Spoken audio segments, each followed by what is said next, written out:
ഹരേ കൃഷ്ണ. ശിവഭഗവാനെ പതിയായി കിട്ടാൻ വേണ്ടി പാർവതി ദേവി ഹിമാലയ സാനുപ്രദേശത്തിൽ അതിഘോരമായ തപസ് തുടർന്നു. വർഷകാലത്ത് ജലത്തിലും വേനൽക്കാലത്ത് അവൾ അഗ്നിമധ്യത്തിലും കഠിനമായ തപസ് ചെയ്തു. നൂറ്റാണ്ടുകൾ കടന്നു പോയിക്കൊണ്ടേയിരുന്നു. അങ്ങനെയിരിക്കെ ഒരു നാൾ സതിയെക്കുറിച്ചുള്ള ചിന്തയാൽ നാടുചുറ്റി നടക്കുകയായിരുന്ന പരമശിവൻ കൈലാസത്തിലും എത്തിച്ചേർന്നു. പരമശിവന്റെ ആഗമനം ഹിമവാനെ സന്തുഷ്ടനാക്കി തീർത്തു.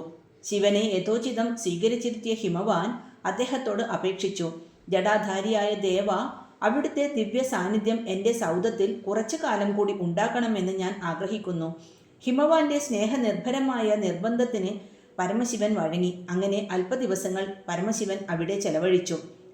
ആയിടയ്ക്ക് മേനാദേവിയുടെ മുഖത്തെ ഭാവം പരമശിവന്റെ ശ്രദ്ധയിൽപ്പെട്ടു. ദേവി, അവിടുത്തെ അലട്ടുന്ന പ്രശ്നമെന്താണ്, അറിയിച്ചാലും.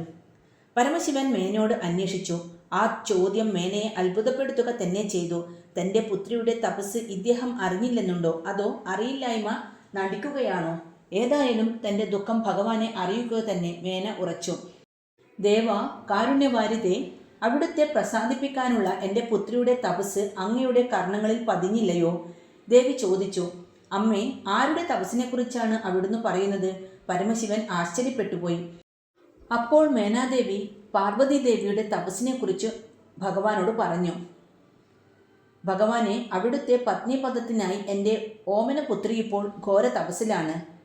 കൊട്ടാരത്തിലെ പുഷ്പശയ്യയിൽ പോലും ശരീരം വേദനിച്ചിരുന്ന അവളിന്ന് പഞ്ചാഗ്നി മധ്യത്തിലും കൊടിയ ശൈത്യത്തിലും വസിക്കുന്നു. ദേവ, എല്ലാം അങ്ങേ നേടുന്നതിന് വേണ്ടി മാത്രം. പാർവതി ദേവിയുടെ തപസ്സിൽ ഭഗവാൻ കൗതുകം കൊണ്ടു. ആ കന്യകയെ പരീക്ഷിച്ചറിയുക തന്നെ. ഇങ്ങനെ ചിന്തിച്ചുകൊണ്ട് ശങ്കരൻ പാർവതി തപസ്സനുഷ്ഠിക്കുന്ന വനത്തിൽ ചെന്നു. ആശ്രമത്തിൽ ശിവമന്ത്രവുമായി കഴിയുകയായിരുന്നു ഉമ. ഭഗവാന്റെ സാന്നിധ്യം ഉടൻ തന്നെ മനസ്സിലാക്കി ഉപചാരപൂർവ്വം എഴുന്നേറ്റു. സുമുഖിയും സുന്ദരിയുമായ ആ കന്യകയുടെ രൂപലാവണ്യവും ഭക്തിയും ഒറ്റനോട്ടത്തിൽ തന്നെ പരമശിവന്റെ മനസ്സിൽ പതിഞ്ഞു. അവളെ അദ്ദേഹം ഹൃദയപൂർവ്വം അഭിനന്ദിച്ചു. തൻ്റെ സവിധത്തിലേക്ക് പാഞ്ഞണയുന്ന ദേവിയെ സാഹൂതം നോക്കി നിന്ന പരമശിവൻ ദേവി തൻ്റെ സമീപത്തണഞ്ഞതും അപ്രത്യക്ഷനായി.